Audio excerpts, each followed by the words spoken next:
unfortunately, there's no distinctive feature that makes a snake that you can say like that snake is venomous. It's not the shape of the head or shape of the pupil. There's a diagram that goes around showing that. It's rubbish. Is it? Yeah. Well, welcome. Thank you for joining me on the Paws Effect Podcast. Oh, thanks for having me. You are a snake rescuer. Yeah. That's your official title. Yeah, sort of, yeah. But ultimately, you're an expert in snakes. Still learning, always learning, yeah. I think you know a lot more than we do. So I've asked you here today because it's something we see quite a lot of, particularly this time of year, snake bites. Yeah. And we were discussing off air that dogs in particular are the sort of targets. Yeah. Cats are a little bit more savvy. Yeah. But obviously they're at risk too.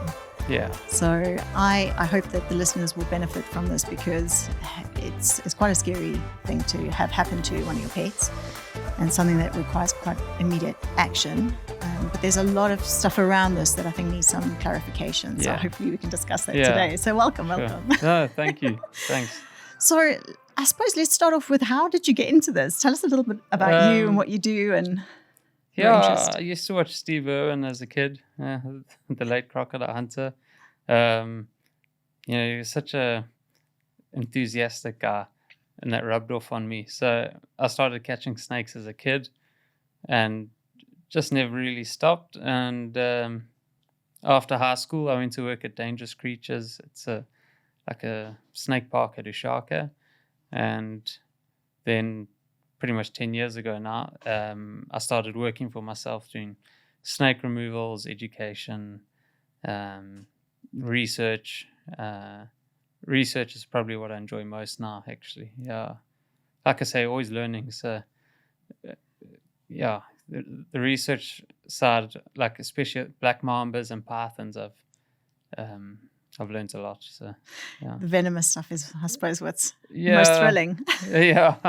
And you do a huge amount of education, don't you? So you I try. Start with children, particularly. Yeah, I do talks at schools, and I've gone into communities, and then I've gone to all sorts of random places to do talks.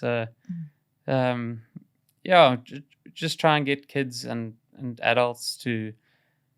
I don't expect them to love snakes, but just to respect them or just leave them alone. Basically, don't try and catch one or kill one. And I suppose that comes from a lot of fear. People are fearful. Yes. And for you, a lot of what you're teaching from my understanding and having heard you speak before is that a lot of these incidents can be avoided. So it's prevention rather than get yourself into a situation. So a lot of the education is what to do if you come across a snake.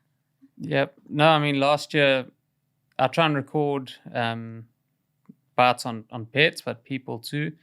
And we had very few black mamba bites, but the bites that did happen, I think one was a mistake, and then the other 5 or so were people catching the snake. Oh. Yeah, that was just in Durban. So and then a few people were spat at while trying to capture or kill Mozambique spitting cobras. So that's why I say just don't try catch it or kill it, just leave it. Be respectful. Yeah. So a true advocate for them. Yeah. So let's start off firstly. Obviously, we're based in South Africa, and we do have some listeners who listen from abroad. But this is something as South Africans, particularly in Durban, that we're coming across. In terms of the distribution across South Africa, where are the common areas where you are seeing issues or seeing snakes? Durban's famous around the world for its snakes. Is that right? Yeah, Wow. I mean, we have people coming from overseas to see black mambas, spitting cobras. They come to just spend time with me going on calls. And there's been TV shows made about it. So it's known around the world as a a place for snakes. But I mean, all over South Africa they have snakes. We have a high diversity throughout KZN, but in Durban as well. Because we have lots of habitat, although it's very restricted and surrounded by people. I think the greater Durban area has a population of almost 4 million people. So, with that many people and a healthy snake population, it's conflict does happen, or sightings at least. Sightings, Yeah. Sure. Yeah. And so I suppose also it's important for us to discuss venomous versus non. Yeah. Can we define some terms? So perhaps one of the discussions I have with my son is the difference between venom or venomous and poisonous. Yeah. He's a snake lover, so this is any opportunity to discuss snakes, which I think most boys love it. Kids are easier to teach and get excited about snakes. Yeah, and I think it's great that there is more discussion, particularly like you say. Yeah. I didn't realize we were quite that privileged to live in an area with a high population. It makes me a little bit nervous. So can you define the difference between venomous and poisonous? What does that mean? So poison isn't like in plants and certain frogs, not so much in South Africa, like South America. Poison is excreted, whereas venom is injected, like by snakes and scorpions and spiders.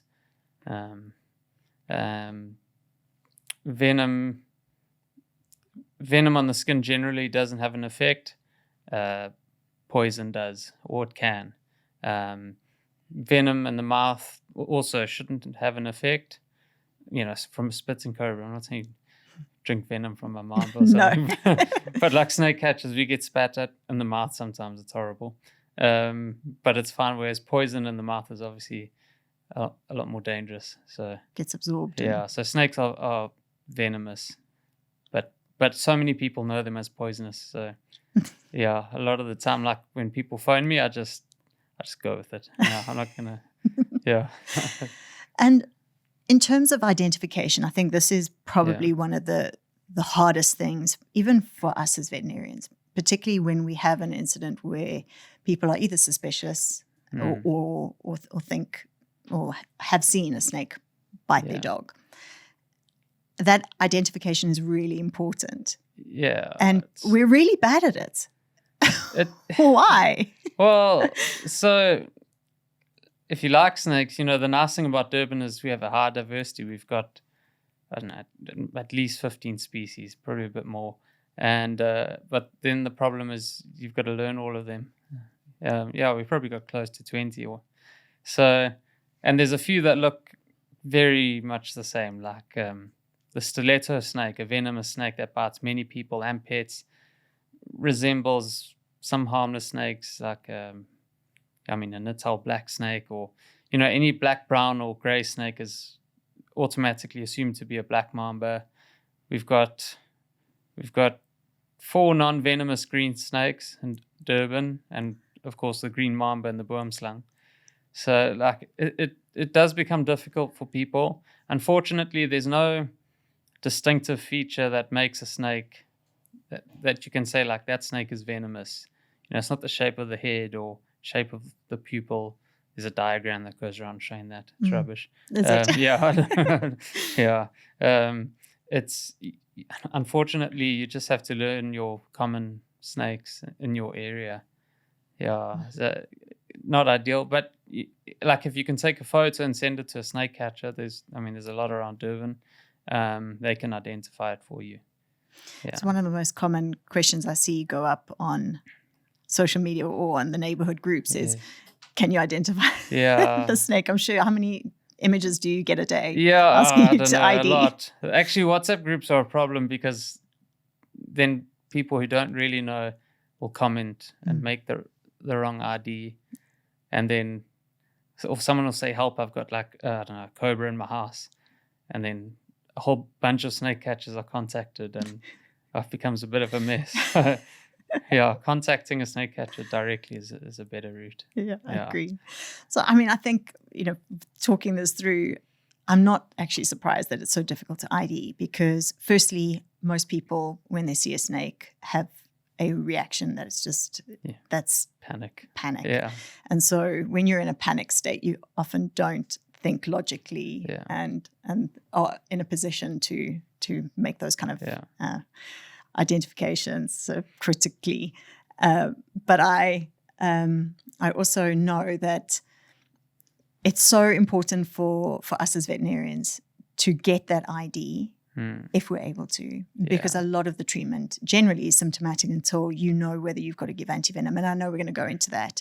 But that ID, like you say, if some of the education is just around trying to ID, or at least how to get in contact with someone who can, that can certainly assist and make people less fearful in the moment, because we see a lot of snakes killed unnecessarily. Yes, yeah. Is that something you see a lot of?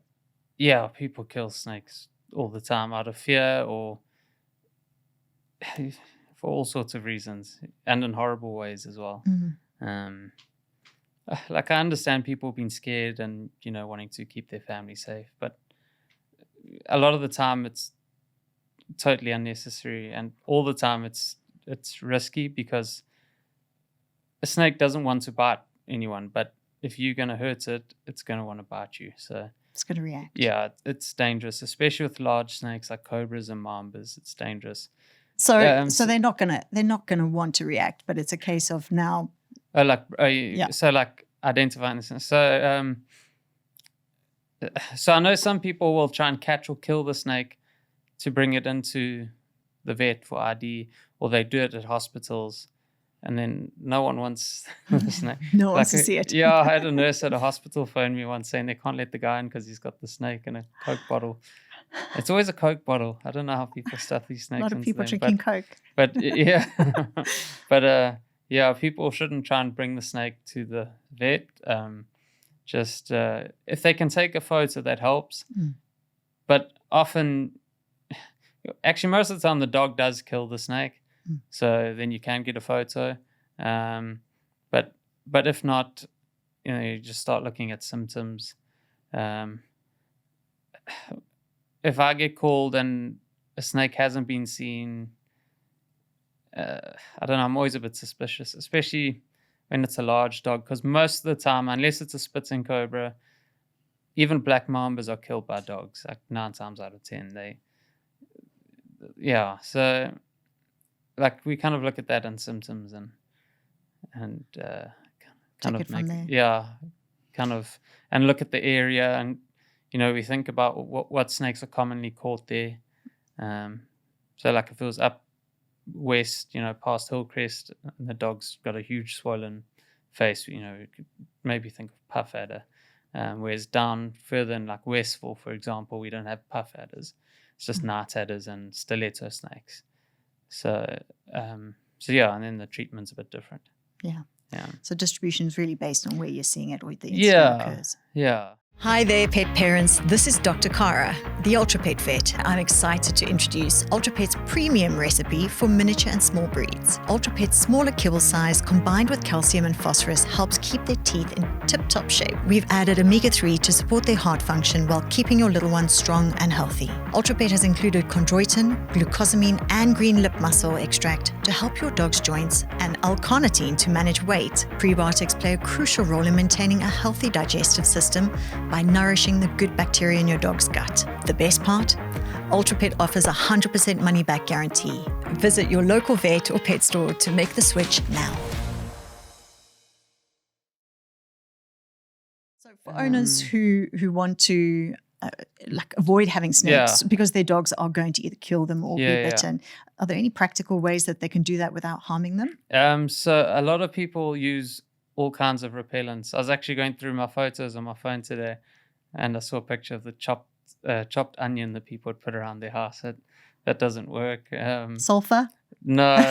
Tires? No. I've heard all sorts. We went to a call recently where they were burning tires and went next to a green mamba in a tree, and the mamba was not bothered. Jay's fluid is the most common, the drain cleaner. Yeah, it should be used for whatever it's sold for, but it's not a snake repellent. Also, it stinks. When people pour it on their couches and beds.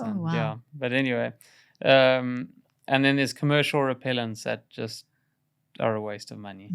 There's also plants people will use, like marigolds or wild garlic. So there's no repellent, unfortunately. Everyone wants to hear that there's a repellent.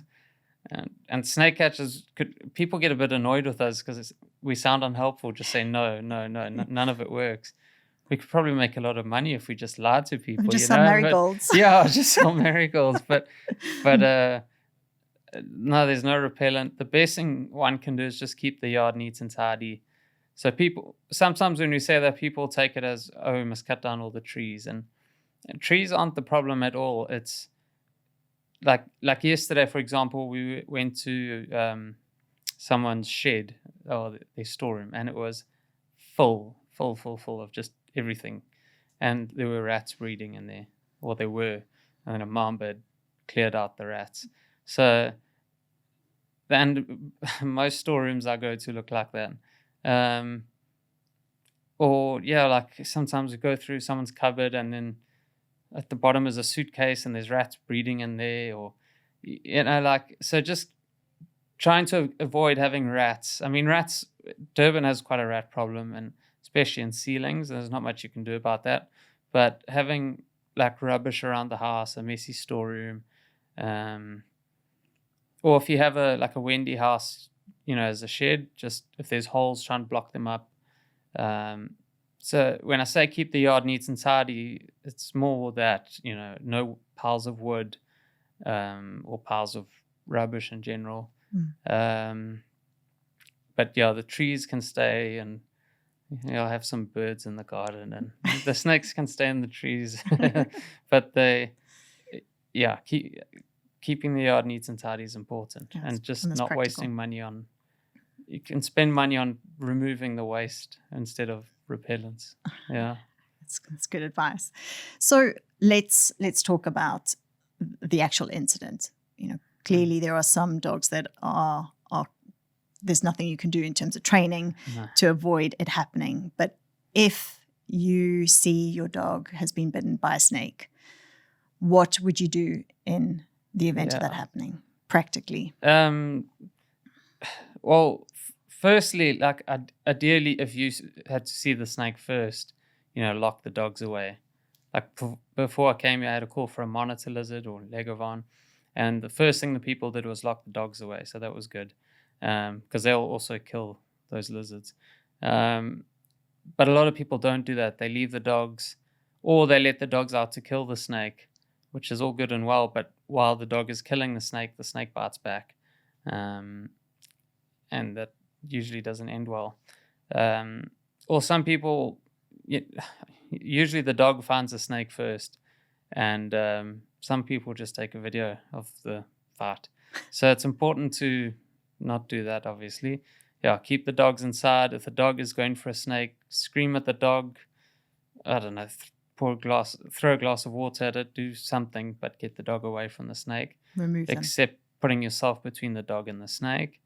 And that's the most important thing. And then if the dog has unfortunately been bitten,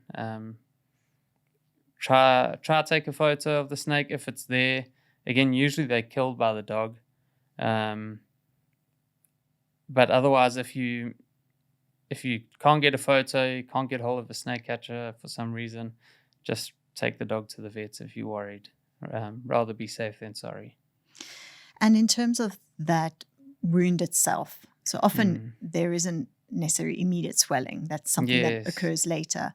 What are some of the things that owners can do? And I'm asking this because I know that there are some misconceptions around, and hopefully nobody does this, but they're, trying to suck out the venom and trying to home remedies for managing these bites. No. What are some of the things that you've heard that you would really encourage owners not to do? Just don't do any of them. Just don't do any of them. Like for humans, sucking out the venom is a big one because it was on Snakes on a Plane with Samuel Jackson. Is that where it comes from? Yeah, it doesn't work. Cutting is another one to let the venom bleed out. Making the one I've heard is people make their dogs drink, I think it's like charcoal and water or something. Okay. I don't know, but just none of that. Just get to the vets. And sooner rather than later. But also snake bites, obviously snakes have got small fangs, and sometimes people send me photos of their dog's leg with these huge wounds and asking if it's a snake. and like it's bleeding, and you can see it's more of a dog bite than anything else. So snake bites, that is the problem, especially with fluffy dogs. You can't see them.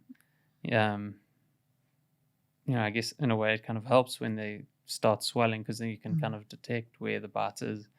But otherwise, it's hard to find where the bite is, even if it's on the face. I mean, yeah, obviously you'll know, but like sometimes when I'm at a call, the people will tell me while I'm there that actually our dog was going after the snake. So I try and look at the dog for like maybe a sign of a bite, but it's difficult. It is difficult, like you say, particularly in long-coated dogs or breeds. And like snakes, like mambas, have small fangs. So they don't leave much of a mark. Sure. So in terms of trying to keep them as calm as possible, not increase their heart rate, not like encourage them to be running around and mobilizing, and obviously anything that increases circulation could be perpetuating the sort of circulation of that venom. So in terms of a time frame, it's best just to go to the vet immediately, because things can become quite progressive. Yeah, especially with mamba bites. Most dogs make it to the vet okay if it's a night-adder bites generally aren't fatal.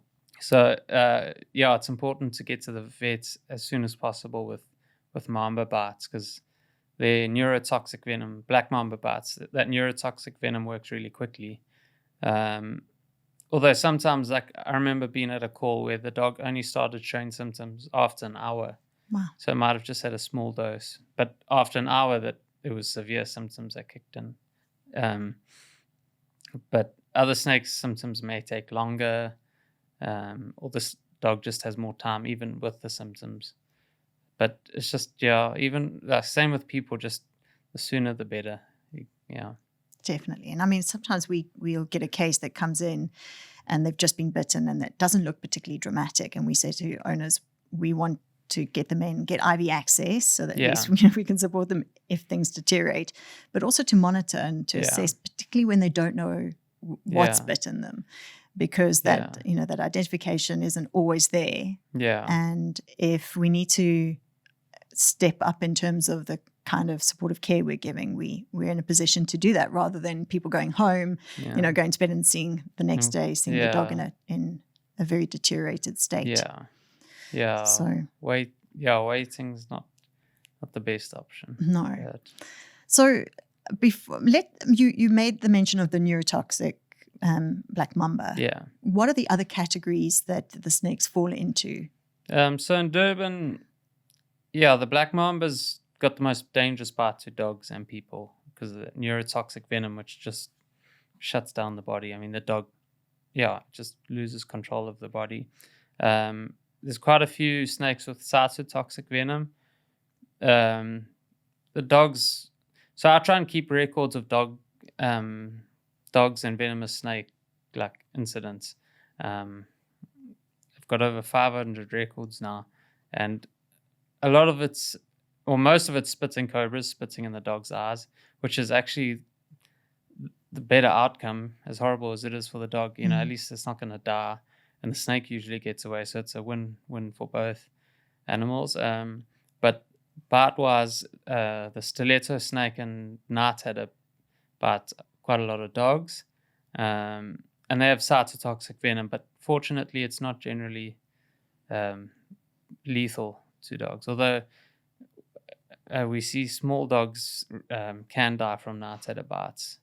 But cytotoxic venom causes swelling and pain, and puff adder bites are more severe, can cause necrosis, and then there's boom slung, which have hemotoxic venom, and that's very slow acting. Like that can take, symptoms can show 12 or even 24 hours later, but then it's severe. It affects the blood from clotting. So sure, and they bleed. It's quite a scene. So I mean, getting a picture of the snake is really great. You can kind of get a good idea of what snake, but the dog by the symptoms.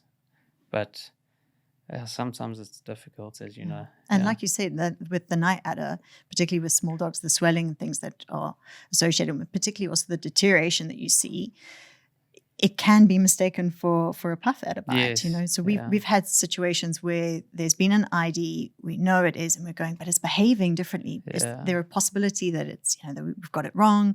And we've definitely seen some cases, and like you said, we're always learning. So it's always sort of taking each case and documenting it and seeing, what's working, what isn't in terms of the supported care that we give. So before we go on to management of it and antivenom, which I think is a really important discussion, let's talk about the spitting cobra, because we've spoken about what to do in the event that your dog is bitten. Yeah. If you do have a situation where they spat at, how can owners manage it? Is it worth them flushing out the eyes? What can they use? A lot of people ask whether they, can be flushing it out with milk and those sort of things. What is the advice that you generally give, perhaps en route to the vet or just before coming to us? We normally tell people, like, before going to the vet, don't use milk, just use water, running water. So a hose pipe on low pressure, glass of water, bottle of water. And it's generally at least a 2-man job, depending on the size of the dog. I feel sorry for people with pit bulls and Rottweilers. And I've had to help a few people with them, and I didn't enjoy myself. No.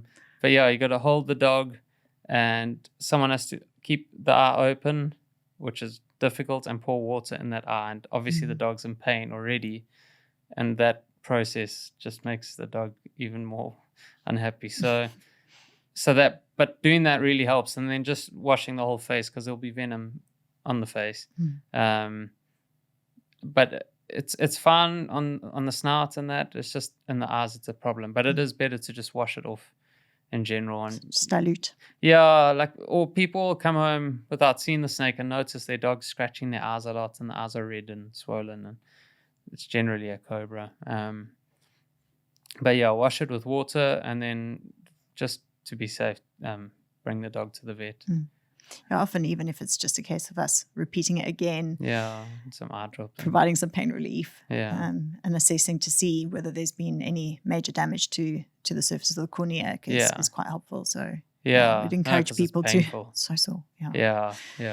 Okay, so let's talk antivenom. I suppose let's start. But before we do, I have to go back, because I did have a question. I did pose some questions to some of the followers, and someone wanted to know, what is a dry bite? Okay, a dry bite is when a venomous snake bites but doesn't inject venom. Okay. I don't know whether it's a lucky strike or it's probably a warning bite. A snake wants to conserve its venom, save it for its prey. It probably knows you're not going to just drop dead like that. So, I've had three dry bites. Touch wood, it just stays that way. I don't want any more. So it's not when they've utilized that venom for another prey, or that it's not that they've run out of venom. It's okay. Yeah, so the venom's they have the venom. Yeah, they just choose not to use it. Yeah, I thought it was a good question, and I needed to remember to ask you. I've got a few friends who've been bitten with and had dry bites. The problem is you don't know it's a dry bite. You got to go to hospital, and it's a horrible wait. It's not great. That's it's a lucky escape. Or sometimes they just inject a small amount of venom. So it happens to pets as well. So And then the other thing that I want to take the opportunity to tackle now, because I'm worried I'm going to forget, is, does the age of the snake determine how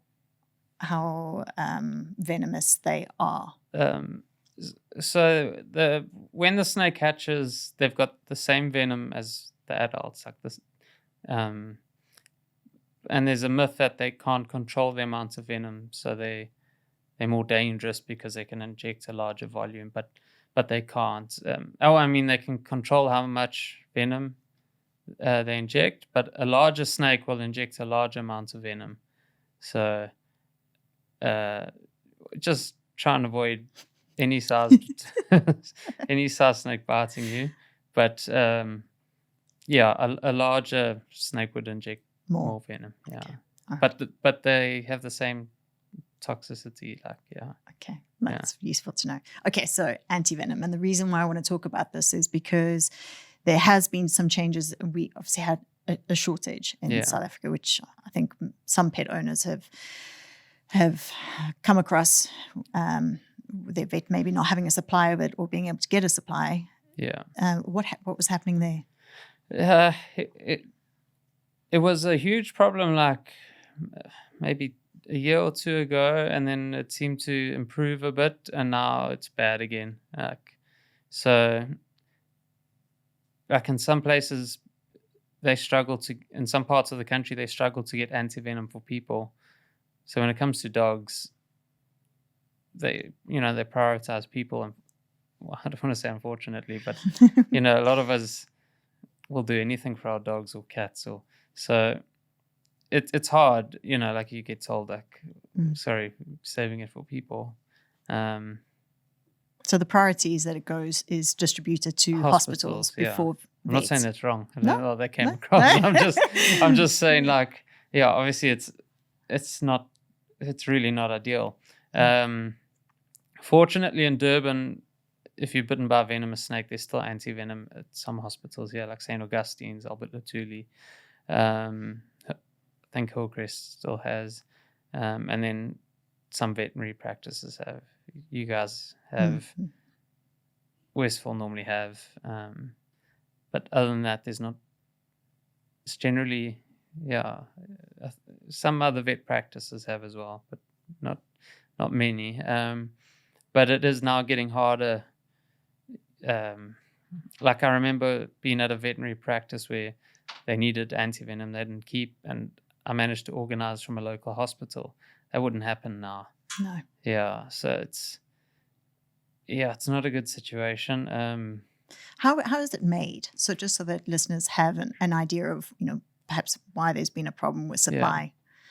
So it's a long process. So they inject horses. So the snakes are milked at facilities. People ask, like me, if I milk the snakes before I release them, but I don't. It has to come from a facility, and I believe they have to.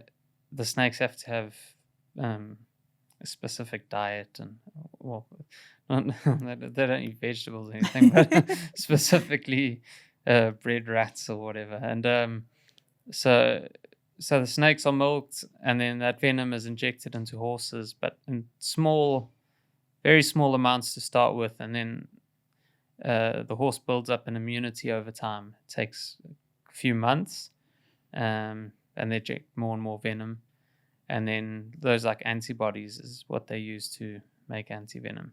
So it's quite a long process, and obviously looking after horses is expensive, and like you said, it's got to be done under certain conditions. Yeah, but there's been a few reasons we've been told why there's a shortage from the producers, but load shedding was one of them. So load shedding was one. We were waiting for a stock of one, and I'm happy to share with the listeners because I've got no conflict of interest or any issues with anybody. But due to load shedding, there was no backup, and so that whole batch supposedly was wasted. How true that is, but that was the information that we were given. So it certainly affected our supply at that stage. But I'm sure that there are many it's factors to bad this. Again, I don't know what the reason. It's hard to know exactly what the reasons were or are now. I just hope it's sorted quickly because, I mean, this is Africa. It's critical. There's venomous snakes around most of the cities and suburban areas. So there needs to be antivenom for people, but for pets, because like I say, most of us, a dog or cat is part of the family, and to be told, sorry, we can't give you antivenom because it's just a dog or a cat. It's not. Although fortunately, cats seem to avoid venomous snakes. You were saying before they're very good at sort of watching them but not getting too much. If I get a call, generally they've been spat at. I think I've had maybe 2 or 3 calls for cats being bitten by venomous snakes, and it was always baby, like hatchling mambas, but it was twice, and both times the cats were bitten on the chin, and they had a little bit of swelling, and that was it. It's weird. Yeah, Cats always do it differently. yeah. So the antivenom, we call it polyvalent. Yes. What does that mean for the listener? So the polyvalent antivenom covers mambas, cobras, adders, and then there's monovalent antivenom, which there's not much of. There's usually like 1 or 2 vials, like at most, or either none in the province. That's for boomslang bites. So it's quicker and easier to get for a human, but when a dog's bitten, like I have 2 friends who their dogs were bitten by boomslang and they were bleeding. Yeah, it wasn't pretty. And the one guy had to drive to Joburg and back to get antivenom. Only 1 vial, I think. So polyvalent, you can use 5 to 10 on a dog, whereas monovalent, you just need 1, maybe 2. And then another friend, he needed to get his vial from Hoodspray. So, I mean, it's... Like flown in. Yeah, it's quite a thing. Hey? Yeah. Like costly. Yeah. I think that's one of the take-home messages. messages that people are always quite shocked that if their dog's been bitten by a snake that requires antivenom, just the cost that is associated with that care. Yeah. Like we're setting up an IB line, we're saying, okay, this is the initial cost associated with consultation, fluids, pain relief. If we're looking at using antivenom, we're talking sometimes 5,000 rand a vial. Depends on the supply and demand and the cost of the antivenom at that stage. But it can become, and that's 1 vial. Like you said, multiple vials are generally needed to manage them unless you're using the boomslang. I mean, I've seen some dogs saved on like 1 or 2 vials, but it just takes so long. They're on a ventilator and then that probably becomes more costly. I don't know. It's terrible. Yeah, it's just, it's my worst call when apart from if a human's bitten, when someone phones and says we have a mamba, I think it's bitten my dog. It's the worst. It's terrible. And then time is of an essence, particularly with those. Like you said, the boomslang, at least there is some time to try and acquire the... Yeah, and, people blame snakes. They'll phone and say, the snake attacked my dog. A snake is not looking to fight with a dog. I mean, it knows it stands no chance. They're terrified of dogs. Even large mambas and cobras, they want nothing to do with a dog. And a dog can't be blamed really because it's protecting its family, its home. It's just instincts. And like you mentioned, some dogs, they get bitten like multiple times over the years. They just don't learn. It's just instinctive. So it's neither animal's fault. It's Africa. It happens. You can't hate snakes for it or really blame the dog. But it's just something we'd like to avoid. Definitely. And what are some of the other misconceptions that you come across that you'd like to inform the listeners to be aware of, just to try and aid in? Well, I said snakes don't look to fight or attack dogs. It's the same with people. Often I ask people, what's the job or purpose of snakes? And they'll say, the snake's purpose is to kill people. But like, I don't know when someone last died of a snake bite in Durban. Years, unless I just haven't heard of it, which is possible. But generally, like around Durban, people survive snake bites, and bites are very rare. We don't see many in a year, and generally it's because someone's doing something. So snakes are scared of us. I mean, I used to be scared of black mambas because of all the stories you hear about them being aggressive, and if they're in a corner, they'll attack you. But then I learned more about them, and I got training to catch them. And now I'm still, sometimes I get a bit scared, but I understand them more. So but snakes they don't want anything they come to our homes because their homes are very small and restricted, or they're getting destroyed. So they're just looking for somewhere to live. So like a messy garage or storeroom with rats breeding in it, for a brown house snake or a mamba, it's ideal. Like someone sent me a picture this morning of a house snake wrapped around a rat, and I just said leave it because It's helping your rat problem. yeah, it's harmless. It's not going to hurt anyone or pets. It's just they sort out your rats. So their purpose is to feed on frogs, rats, lizards, and then they're food for animals. Even hardy dogs eat snakes, so they fit into the food chain. I caught a herald snake the other day, which is a very common snake.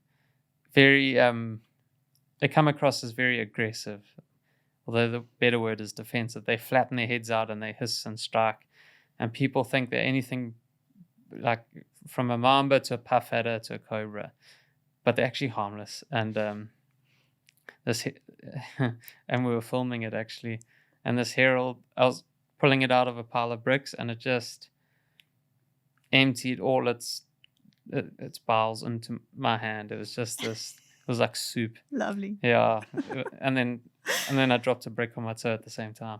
So, but my point of this delightful story is that when the snake did that, there was a cricket's head in it.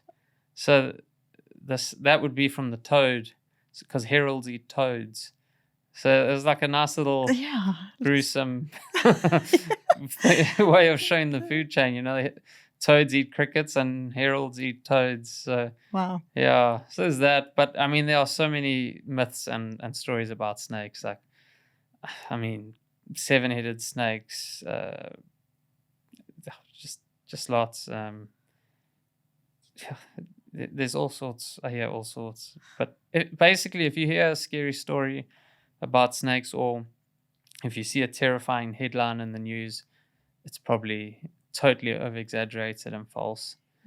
Often, that's what we often see is either over-exaggerated or just incorrect facts. And again, the snake's made out to be like very aggressive, and a snake attacked this person. It's like it just doesn't unlikely. Happen. No. I mean, I've been in every situation you can think of with a mamba, and so have friends, and we've never had one come at us. And that's a snake that is known to, roofs and cupboards and places where they're trapped, completely trapped, and all they want to do is either stay put or find an escape route. Move on. Yeah. And then pythons, like people always worried about anacondas in our rivers and dams, but there's no snake here looking to eat people or eating people. There are some pythons in some areas, but they're scared of people. They're hunted by people illegally. It's a protected species. They are a threat to dogs. But yeah, we don't really have them moving around suburbia here. Yeah. So, I know you'd love to see them. Most people are very happy if they can. Yeah, no, but I mean, people are scared of them because they are big, and I do research on them, and I was tracking them at one stage. And, you see in nature documentaries as they walk around, it looks like an old TV aerial. And initially, we were a bit nervous walking through thick reeds and grasslands because we might step on one, and what will it do? And we actually stepped on. We walked. But there was two of us that walked over one, and it did nothing, and we've got no fear at all because we know they're going to keep still or they're going to move. Yeah, even a 4-meter python is just terrified of people. So, and I always tell people they say, "Oh, snake catcher, you're so brave," and I say, "Well, police are brave because they got to catch people." People are far more dangerous and scary and to less me. predictable. Yeah. I'm safe 2 or 3 meters from a snake. And you know how they're going to behave. Yeah. But as long as you keep away from a snake, you're safe. With a human, it's not like that. So I mean, your pet's at risk of being poisoned or stolen by a human. So they're far greater risks. So yeah, snakes. Yeah, they're not so bad. Yeah. Having said that, you are producing another series, aren't you? You've been filming Yeah. and documenting some of the work that you're doing. And you've written some books and you've got some published sort of information. Yeah. So where can people access that? How can they see it? How do they keep in touch with what you do? Well, with the book, I'm a terrible salesman. I